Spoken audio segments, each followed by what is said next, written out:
Hello, everyone. Mark Hayward here from the Absolute Business Mindset podcast and YouTube channel.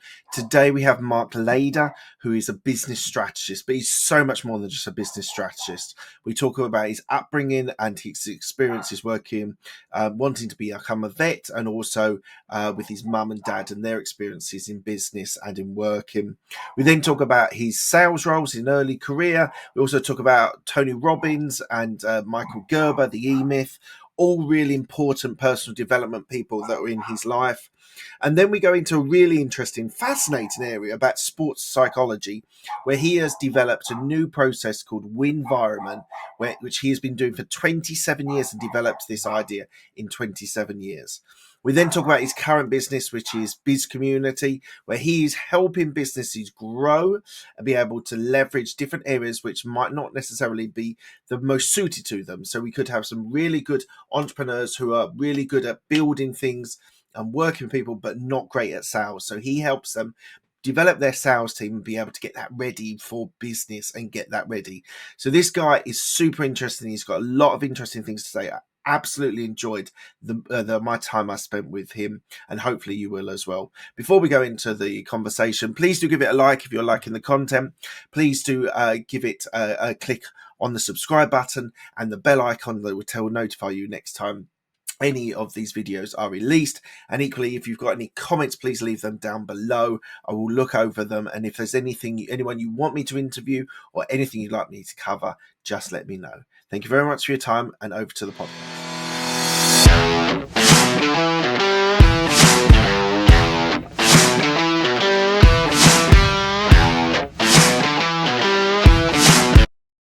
Today we have Mark Lader, who is a business strategist. Hello, Mark. How are you today? I'm fine, thank you, Mark. Mark calling Mark, isn't it today? Yes. Thank you so much for joining me today.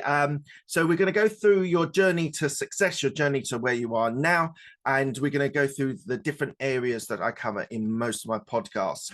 But as the podcast is called Absolute Business Mindset, the first question is for you is, what does a business mindset mean to you? Over the years, Mark, I've come to realize that a business mindset, people think of it as like almost psychological, and clearly that's an influence. But for me, the business mindset now is the distinction between somebody having a good idea and getting into business doesn't necessarily make you into a business person. In fact, it often doesn't. And we see it, in both the US and the UK, with Dragon's Den in the UK and Shark Tank in the US, that old pitching style of doing business, and that I've had this idea and then people are going to buy parts of your business. Often that person doesn't want to be or isn't a CEO type of person that's going to run a business. And that for me is what the business mindset's all about now, that there is a difference between being in business and being a business person. And that the people who are, listening and generally in business, they kind of need to work out very quickly. If they love making cakes, then that's what they're meant to be doing and getting the business to do the business. They don't want to end up being the business person. If they're the talent, they need to create a business that lets them be the talent, because it becomes very frustrating. It's the number one complaint people give us. So that's the business mindset of being clear on your role in the business and making sure that you set the business up, or as we'd call it, design the business to operate around the person who sets it up, around their strengths. Because if they don't do that, it's very tiring, it's very frustrating, and it's unproductive. Thank you. That's a very detailed answer. Thank you very much. So let's talk about your upbringing. So I read when I was doing my research that you wanted to become a vet. So why did you, like, obviously a love of animals, but Yeah. why did you not go into veterinary service? Because somewhere along the line, the penny drops that you're never going to be quite that academically either gifted or determined enough to study at the level that vets have to study at a level beyond medical doctors, because cats and dogs can't tell you what's wrong with them. At least we can.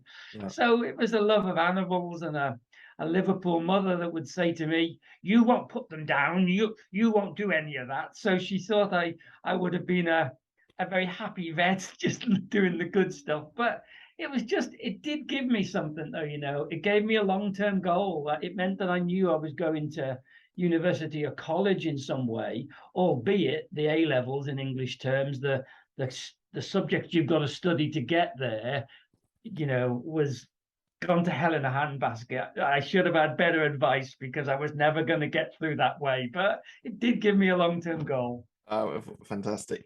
But so your degree was industrial psychology. What is industrial psychology? Well, I think it changed, didn't it? If you go back, industrial kind of comes out of it's psychology and work, isn't it? And then it got a bit sort of, in our terms, a bit more American, and it became organizational psychology. And but it's kind of, when we were studying it, all the old Taylorism kind of work study things, and the world was an industrial place, but it pretty much means the psychology of work, doesn't it? And the whole how people are different between work and home. And it was a degree that let me specialize from sort of social psychology and group dynamics more and more into the psychology of work. And it's probably I couldn't, as per the vet bit, I knew I couldn't study at that level if it wasn't a subject I wasn't interested in.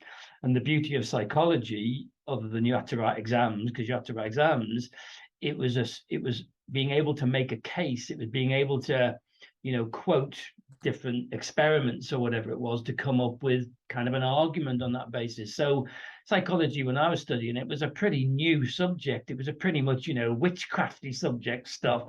But, we look how big it's got. But it was just, I'm very motivated by human behaviors. For me, the problem, even in the business world, it's not a skills shortage. It's about the way people are trained to think in relation to what they're doing. And so I've always had this interest. And so I was lucky enough to stumble into it in the late 70s. That's fine. Don't worry. Don't worry. And so we're going to fast forward from your degree, but there's lots of different interesting aspects. So you started in sales.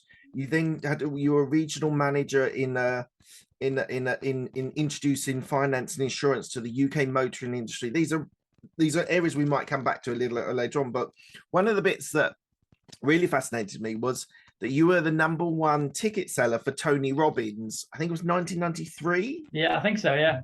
And then you also brought E-Myth, Michael Gerber's book, one of my favorite books as well, to the UK. So how did you get into that area? The psychology, I guess, gave me an open mind to when I graduated.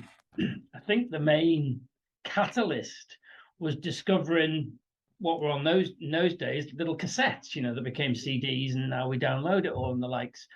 But it was just an inquiring mind. And, I think the first set of tapes, as we called them, might well have been In Search of Excellence, the big business book at the time, Tom Peters. And then that took me further down the more personal development-y route. And because I was playing with network marketing in the very early days, that was classed as pyramids and all this stuff in the UK in the early 80s.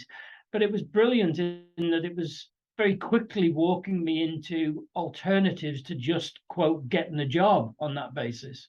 So I was into what started to become personal development over many years. And then through a group in Italy, I was introduced to NLP. Before, it was all badges, certificates, in literally what would have been 1986. Wow. So quite intense work. So I think it was just my inquiring mind. And then speed up to early 90s, we'd bought a books and tapes company. And then that was a list that we had that were people that were salesy and interested in network marketing. So they were interested in stuff like Robbins. So that's where we hit up. And because we had lists and some good marketing people around us, we were the biggest ticket of the higher value 3-day event. We were the biggest sellers for Robbins. And then the E-Myth one, I read something in little magazine or whatever about this thing, the E-Myth, the entrepreneurial myth, and it was the first thing that introduced me to what I understood was kind of the failure of my parents that had a grocer shop in Liverpool. And they survived for 20 years, so they did something right. but it was my mother's idea to kind of almost the immigrant model where you've got a shop that you can live in and you can make an income from, and then the dads tend to go out to work to get you. So you've got safe income and speculative income, and you've got a shop. Well, it was the E-Myth that said working on the business, not working in the business. And I knew my mother had the mindset to expand and try and do clever things, but my dad was, more conservative, more kind of, well, we'll get by type thing. So she was the innovator, and it was her idea. And it really explained, that they hadn't gone into the shop to get one working and then take the profits for that to buy a second one, and then, I don't know, have 10 shops and sell it off or whatever you do. And it was the E-Myth that explained that. So I then bumped into the book, of all places, in Sydney Airport, and the plane was delayed. And I'm not the world's fastest reader, but with a delayed plane and 24 hours on it as well, I read the whole book. And being, his thing is entrepreneur, manager, or technician. Typically, it's an entrepreneur that's going to call you and say, what you doing in England? And that's what happened. So I went over to San Francisco and took the second licensee, my best friend from college, with us. And the rest is history. And it was a terrific training. They're not my favorite company, but it was a terrific training and a terrific methodology in looking at business differently. Absolutely. E-Myth is one of my favorite books. There's a couple. Traction is another one of is another favorite of mine. There's Traction. Yeah. It's so personal development's obviously been an important part of your life for some time. Who now currently who's in that space would you recommend to my listeners? Well, some people don't like him, but I like GV, Gary Vaynerchuk. I like him because he's irreverent for a start. He's got a sense of humor, which sometimes isn't for the American palate, but the Brits, we don't mind a bit of swearing, and he's quite in your face, and I like his style on the almost, there isn't really a magic formula. Again, he's another sort of an immigrant, isn't he? That he's first generation born in the States, and I think his parents are Belarusian. And he had a start, didn't he? In the family already had a wine business, but he's taken it such, dramatic expansion through it. And I like his sort of kick-ass, tell it like it is style. And I like the fact that he's, to this day, he can, within reason, still be sitting there at 3 o'clock in the morning on Twitter, that you have to put things in if you're going to get things out. And he's not selling the magic bullet or the magic pill. He's selling hard work with a bit of industry that ultimately good guys do finish rich. But he's kind of rock and roll about it. So he's one I like at the moment. Yeah, I like Gary. He's one of those. I sort of picked him up maybe about 3 or 4 years ago, maybe even a little bit longer, and so consumed everything that he did, his books and I kind of, and a lot of his videos as well. I must admit that there's been a distinct change for Gary Vaynerchuk from a sort of like grind hustle into a little bit more craft, that there's a bit more to it than just you have to work 18 hours, 20 hours a day. He's sort of like, now you've got to look after your employees and be a good person. Well, that's his big thing at the moment, isn't it? That's his, in my early career, we were hired by big companies to, quote, motivate their staff. And it became a line that said, well, they were motivated when you hired them. And now they've been here 6 months. And you want to motivate. Let me think.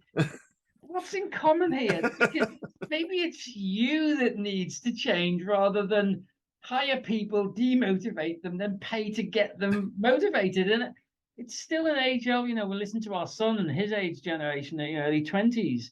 And what we call sort of management training, some big companies that he's already worked with, even as a sort of a kid.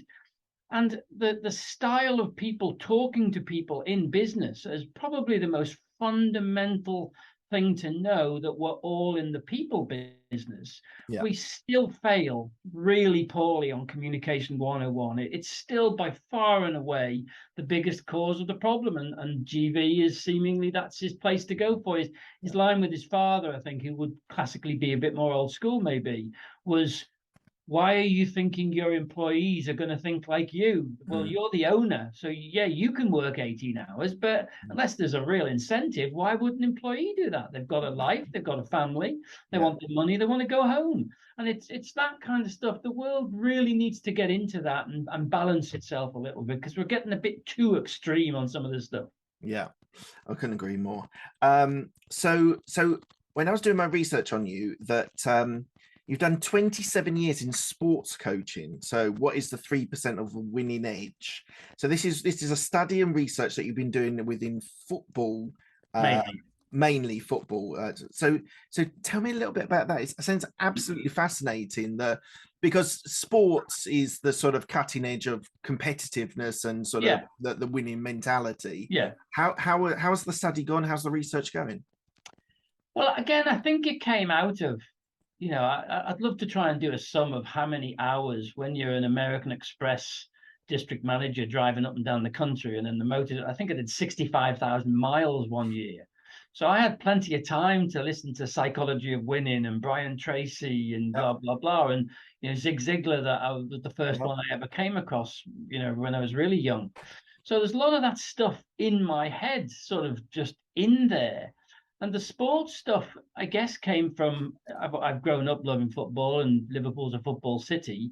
And I Mm. was never going to be good enough to play at the highest level, but I could get on that bench somehow. I could get on that. I could get involved somehow. And I was doing some, actually, it was around the work we were doing, the Tony Robbins stuff, and an agent type that was doing work with actually Terry Venables, the football manager at the time, Yeah. introduced me to a low-level football manager, and sort of the rest was history. And we've got articles saying the team that we're working with, working with a witch, literally. The article was very favourable, but very English in terms of what's all this stuff about. And it's just grown out of the headline story, and where the winning edge 3% comes from is, it's a true story. You can find it on the web. The horse called Ahmed, that some statistician was, working out the times, and that year Ahmed won sort of $15 million, which is a lot of money back in the day, and not bad today, but certainly was then. And there's some other horse that nobody knows the name of course, and it ran in an awful lot of the races that Ahmed ran in. And they worked out the time difference, because Ahmad, got $15 million in winnings. This other horse got less than a $750,000.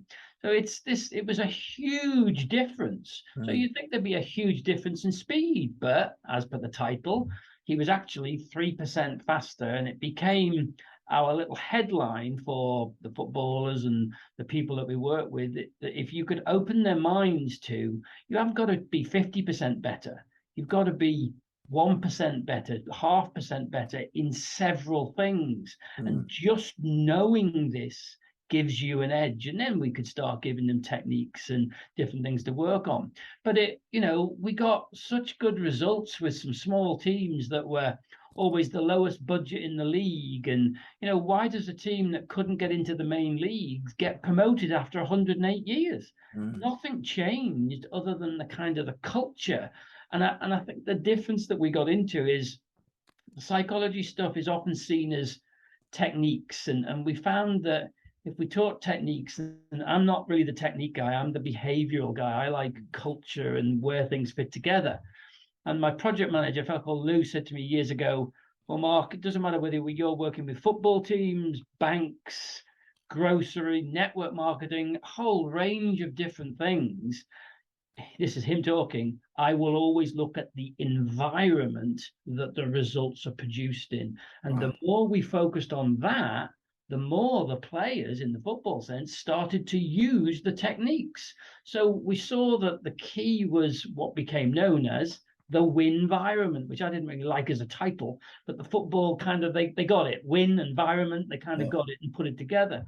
So the more you focus on, and you're back to the GV stuff, that the more you focus on the environment with which the results are produced or expected to produced in, doesn't matter the industries, from football to investment banks, the results were the same. And in the investment bank example, we asked this recruiter guy, and they recruit Oxford, Cambridge, first class honors. But we said to him, and they 2 million they were spent on this development program. It was a long time ago. Said, well, what's the difference between the successful people and the ones that aren't success? And he said the word attitude. And I said, but you've just put 2 million quid into technical training. How much have you put into attitude development? And he looked, when somebody looks at you, and we didn't get the business, by the way, because I think I took him a bit too far to his pain point. And he said, nothing. And I said, but you've just told me. So you just made a 2 million investment in something that you've just said isn't critical, and you're investing nothing in the critical factor. We saw that before we started working in sport, the implications for a group of footballers, 30 of them or whatever it is, and the staff, saying that the psychological aspects, the mentality stuff, is more important than the physical stuff. But they do 10 or 15 hours physical training and very patchy at best psychological training. There might be a winning edge if you wake up to that. And it came from there, and worked in some funny places like Latvia and had wonderful times. And the results have been uniformly very good. So there must be something right about it. So one of the sort of prominent psychologists that's in sport is Stephen Peters with the chimp mind, and and Dave Brailsford, who I'm a big fan of and read lots about him and really admire him as he's tough as hell, but they talk about the environment and the development, the psychology, which is incredibly important. Where do you see Stephen Peters in that, fitting into that environment? And are you an admirer, or is there a? I like the content of the chimp stuff. I like the content, but it's kind of what became one of the great stories, because I'm not sure it would ever happen again. But a club we worked with, they inherited a chimp paradox person. But it's sort of somebody trained by them, and I'm not sure that necessarily works. But the content was good, and the manager also had kind of a shrink sounding board that he used to bounce things off just for himself. But I'd known him since he was a very young player, way back in the day. And long story, but the headline of which is they were really struggling, and he was really panicking about relegation. So I ended up as number 3 going in. But I was kind of proud in a way, because why did he reach for me when they really hit the wall, as it were? Yeah. And we got the club safe very quickly. We got 13 points out of 15 on a very limited time to turn this around. So again, it worked. Well, what we learned in that situation, because chimp paradox was the players knew it, it's kind of good material for a motivated individual player to sort of use for themselves. They get to understand that little voice that most people report that they have.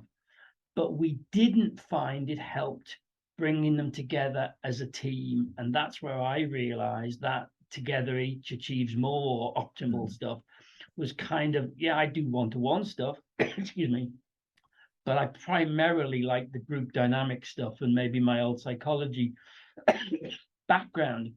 And that was the difference, because we did a lot of work about buying into the task at hand, and everybody had a role, and it's kind of there in the chimp paradox stuff, but we see that as a much more individual psychological development program, whereas we come at it from, we're all in this together, like a mini war campaign to turn it around, and the results stood for themselves. Amazing. Thank you very much for sharing that. So let's move into your master biz connector and as a business strategist. So one of the things you talk about is the quality of life and collaboration, which you call collaboration. So why don't you tell me about that aspect of work that you do?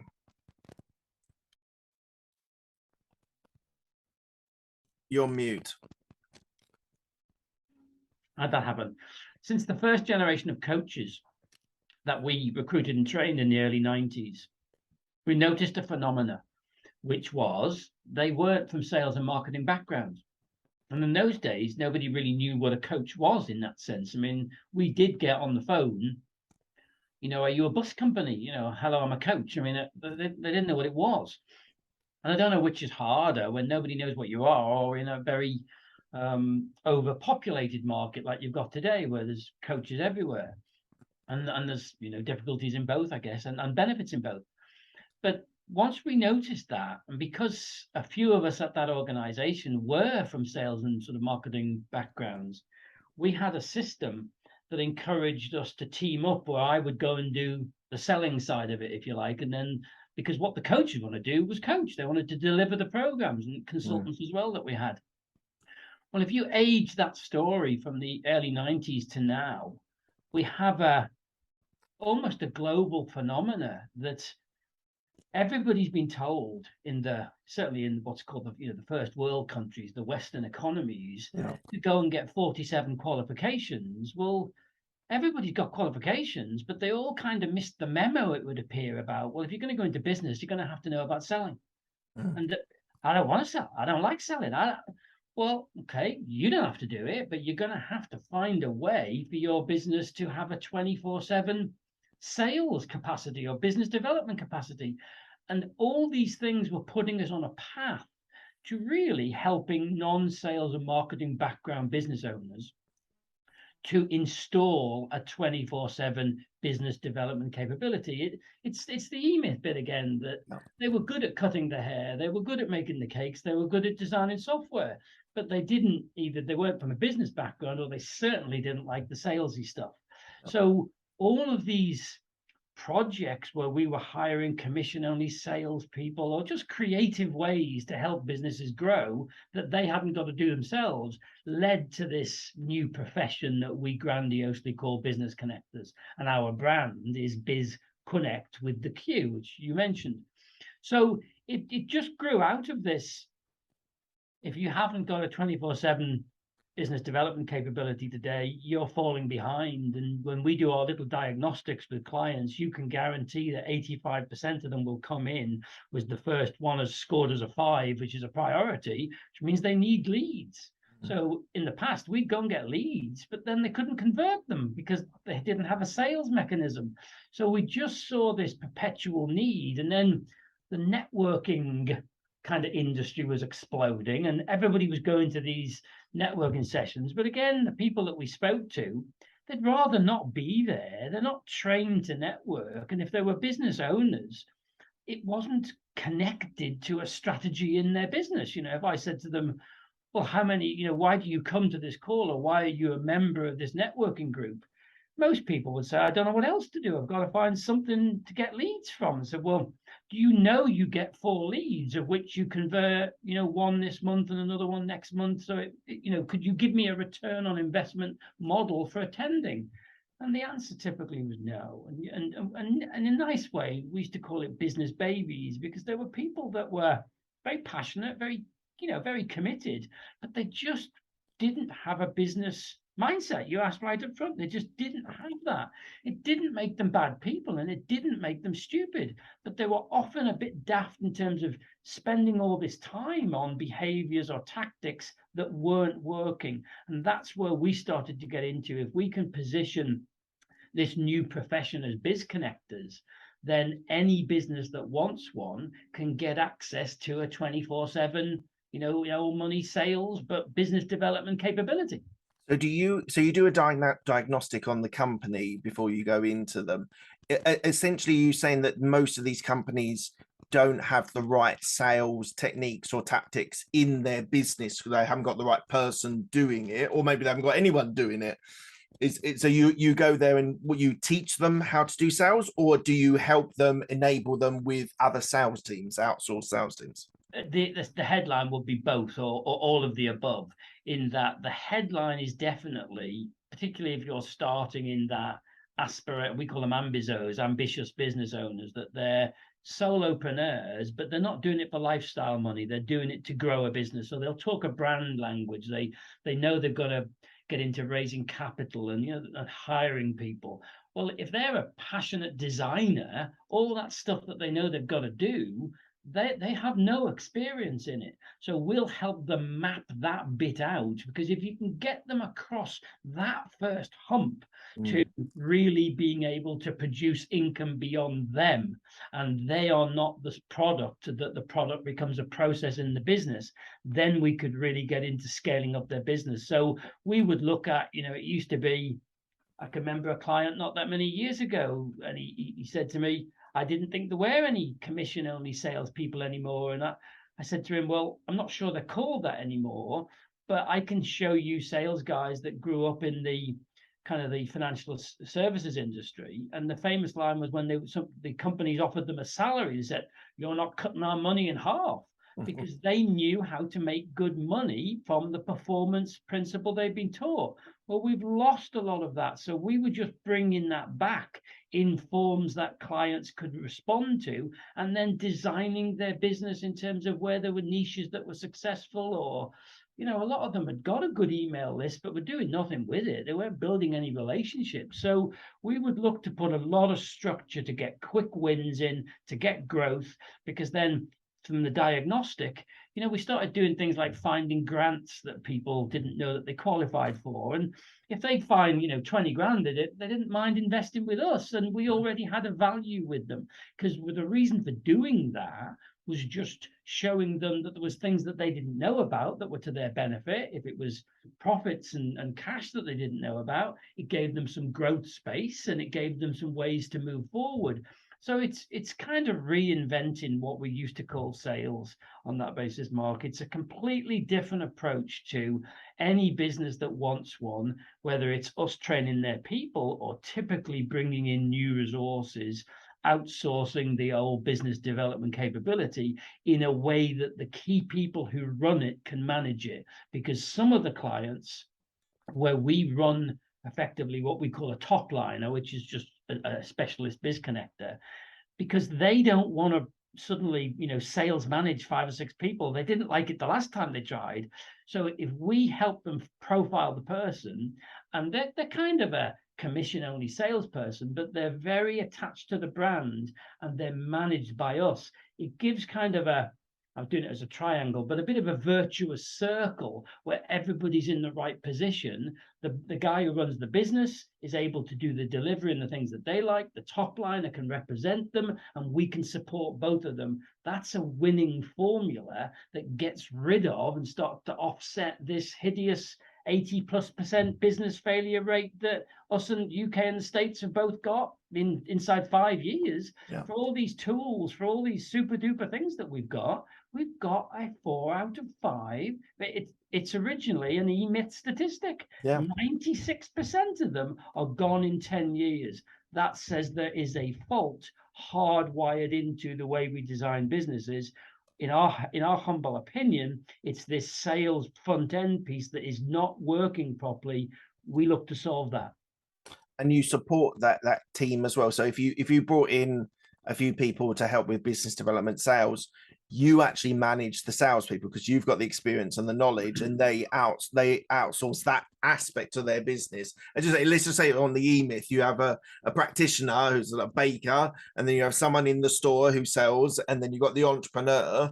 Are you then sort of playing in that role as the entrepreneur, sort of building the success of the sales team that they can buy another shop or do it online or generate leads and sales that way? Is that what you're supporting? Yeah. I mean, obviously we have to agree that with the different business owners, because they've got different things that they want, but in the nicest possible way, as we get to know them, if they knew all the right answers, they probably wouldn't need us. And if tennis, going back to the football example or sports example, if Andy Murray has backhand coaches, forehand coaches, they have experts that can give them little distinctions. Well, why wouldn't business owners do the same thing? They've been taught to be this jack of all trades that just ends up, in the feedback we get, spending 80% of their time on stuff they don't like, rather than investing 80% of their time in the stuff that they're good at, which then lets the rest of the business grow. So we cross that bridge. Who is your ideal client? You're on mute. You're on mute, Mark. Keep clicking in and out. The ideal client for us is what we call those ambizos, those ambitious business owners. And it's that, we've got services, and some of our business connectors will help lifestyle businesses because some of them are very successful and very good. But it's our sweet spot. There's a book, isn't there? The Blue Ocean book. That it's quite graphic, as in the red ocean is where the blood is. I don't know where that comes from, but the blue ocean is kind of the clear markets, and nobody is serving that particular market. There's lots of people trying to sell strategic alliances and to the kind of solopreneur, and there's lots of people trying to sell to what we call SMEs, that middle range sort of family type businesses.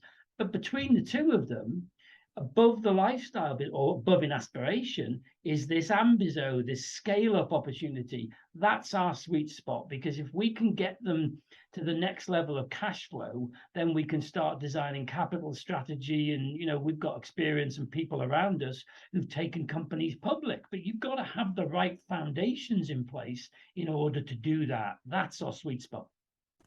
What inspires you? Inspires me.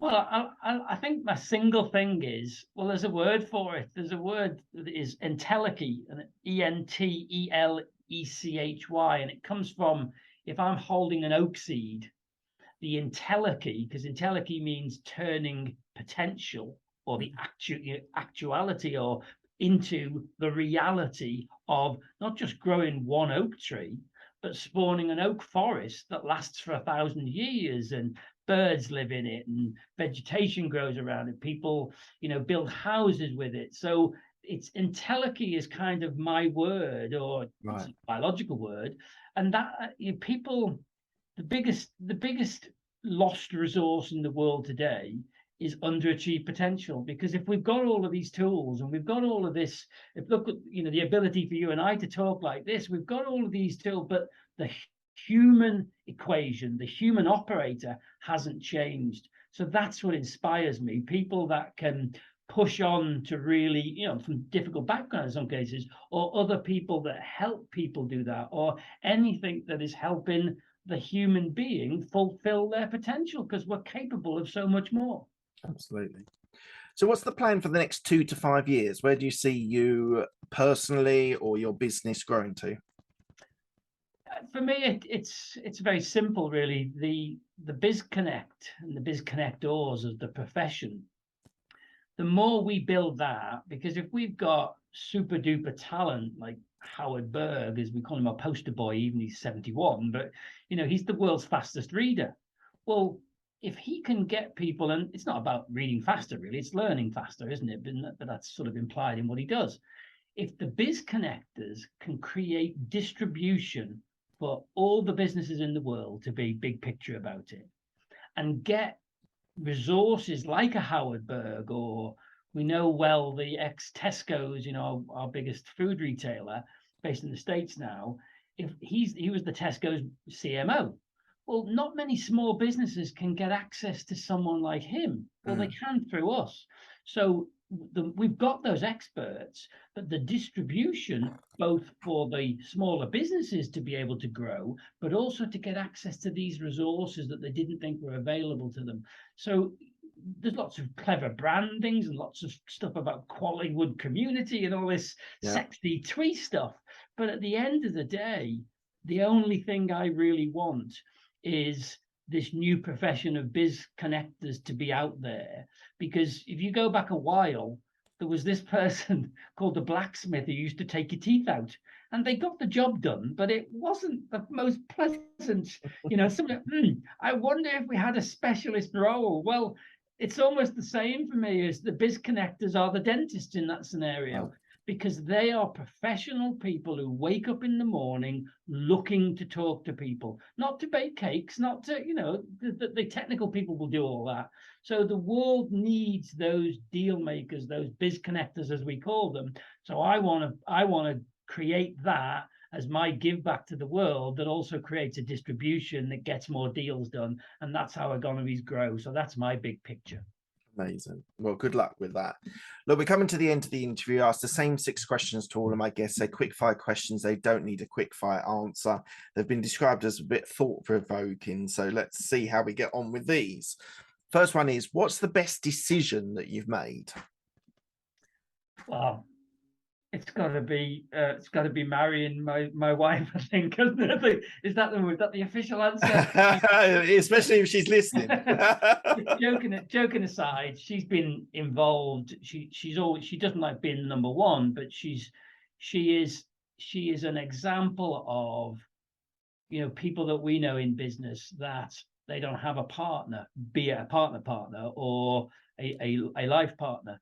And there's just something very powerful about being able to bounce things off and decisions from somebody in that capacity. And for those reasons and many, many more, the relationshiping, invest in relationships as the core to everything we believe in about business, then yeah, that's got to be the winner. That's amazing. What's the best piece of advice you've been given? Best piece of advice. Well, as we mentioned in before, it may not be the best because there's quite a few of them, but one that comes to mind is a Zig Ziglar line when a buddy of mine queued up to speak to him at an event in Florida, and they were signing books and things, and he eventually got to the queue, and he asked Ziglar, "What's the best piece of advice you could give me?" And Ziglar looked behind him at all these other people in this queue, and very laconically, in that laid back Southern US style, and he just said, I'll do it because we can do it as fun, can't we? Kind of, "Son, when you see a queue," because there's they call it a line, don't they? When you see a line, run like hell in the opposite direction. As in, it's already gone. It's already gone. But we have these things called "I can't not remembers," and everybody's got these little instincty things. There's a Rupert Murdoch line. It's not his line, but somebody said about him, he was at his desk every morning, 6 o'clock, doing deals. Well, I mightn't be there at 6 o'clock unless I've worked all the way through the night, because I'm a night owl, not an early starter. Okay. But I got the principle, and it's doing that deals and finding what you're good at. It's really finding what you're good at, and you opened up with it, as long as you've got the commercial business mindset to make it work, whether it's you or who you team up with.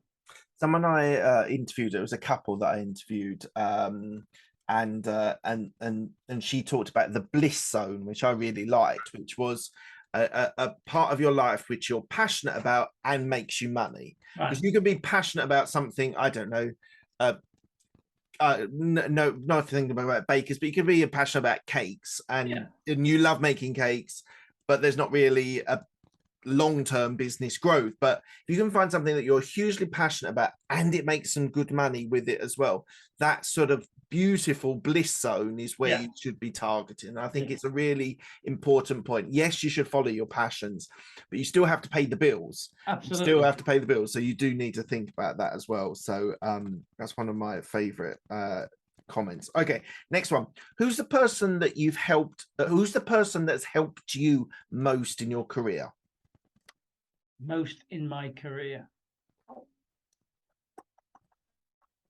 I don't think there's one person, Mark, really. I think there's a group of, like, a daft situation to do with Cyprus property from years ago, and the details don't matter, but it's a legal problem, and it's having people like the person I'm thinking about, who he's a landlord, he's just a very experienced business guy. And the ability to pick up the phone, and because we've known each other a long time, he quickly goes into helping me with this particular problem. And I think it's not a who, it's a group of people that I know they could call me at 3 o'clock in the morning because I could call them at 3 o'clock in the morning. And it's the investment in some key relationships, and realizing that with that you can probably solve any business problem, and you can probably get a lot closer towards that entelechy, that potential. So I don't think it's one person, but there's probably a group of 4 or 5 absolutely top level people that I can call them, they can call me, that we could solve any problem. Amazing. Do you have any regrets? Yeah, kind of. When we had a hotel about 30 miles from here, and we turned it into a training center. And I'm a bit of a one for I'm the ideas man, really. I'm not the integrator as per Traction. Yeah. I'm the ideas man. And I think because it's a big old building, you can end up as the buildings manager, so you get pulled away from the bits that you're good at. In this case, I'm good at. So I suppose the opportunity, whilst the market moved away from, we bought that so that we could physically get groups together, and the market was going more digital. But at the same token, if we still had that building and that was the home of Quallywood, it would still have a role. So that might be I would like to have given that an extra push in the bigger plan. Oh, thank you for your honesty. And I think you're right. Like, there's a massive, especially through COVID, we had a massive demand of digital courses and online courses. But I'm definitely finding networking and training and courses and things like that. The face-to-face stuff is still super valuable. It actually gives you an extra, whatever that percentage is, 10-20% that you don't get online. Online's good. You're just winding me up again, aren't you? No, I'm not. I'm sorry to bring up bad memories, I agree. I'm finding that now, especially with networking, the value of networking face to face is just so much more powerful than being in Zoom. Zoom's great and we love it, and it's really helped. But like networking, you can get so much more powerful when you're doing face to face as well. There's something about breaking bread together, isn't there? The cup of cut. There just says something about it. Yeah, I know. That's why I want me building. Right. Do it again. Get another place. Well, who knows? I may have plans. Okay, super. What are you most proud of?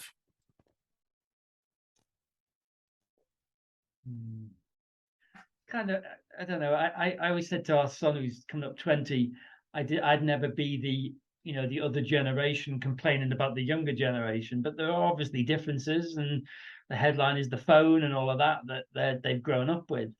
And I don't want to take credit for, I'm just his dad on that basis, but in a way it's either him in the sense of being a young guy, and my wife did the bulk of the work, but we home educated him. Oh, wow. Until he got to about 16, 17, he did A-levels and the uni and that kind of stuff. And, these things called girls became interested in that age. So we thought, right, but we wanted to sort of protect his mind when he was younger. And Ellen, my wife, she's not from a teaching background. A lot of the other mothers were from teaching backgrounds, amazingly, really, as home ed sort of parents. So I think that's right up there from him just being a rounded sort of person that makes a big impact everywhere he goes. So I'll probably take that on a personal level. And then there's a few football examples in there. I like achieving things where people said it couldn't be done. There's a few in there as well, but I think it's Cody is the headline. Amazing. What does legacy mean to you? Legacy is well, I'm in kind of the way I'll leave my legacy is to help people like Howard Berg leave his, because we know a lot of people who are brilliant at what they do, and their number one challenge and aspiration for their legacy and their destiny is to get that material to a bigger audience. So that's my job as the biz connector, is to help people who've got powerful messages, and often they're not the greatest marketers necessarily. They're teachers primarily, in that sense, new generation teachers. So I think legacy for me is creating that IntelliKey broadcast system, helping people. If you can double and treble your reading speed and sort of the same of your learning retention, Howard's line would be, nobody's complaining that the world is full of smart people. Well, they are smart, but they may not be educated in a way that frees them up. Ultimately, I'm in the education distribution business. So the biz connectors can charge up and tell people about it. And when they want to connect with the people that we know, then that's my legacy, that distribution system. Amazing. Lastly, where can people find you if they want to reach out to you? They can either find me at Quallywood on LinkedIn, the LinkedIn Quali, it'll get me at Quallywood if they do it after the linkedin.com/in. And then the website that was literally being branded as we speak, or rebranded, at BIZQONNECT bizconnect.com. And Quallywood is Q instead of a H, and Hollywood. Quallywood, they'll start to see more physical. They'll start to see the flag and some sexy things about Quallywood very shortly. But BizConnect is the business entity within it. Amazing. Thank you very much, Mark. It's been absolutely fascinating. The variety of different things, business and sport, which are obviously connected, and using psychology as part of that is an amazing, valuable tool. So I've been absolutely absorbed by your conversation. So thank you very much for today. Pleasure. And hopefully speak to you soon. Thank you. I look forward to it.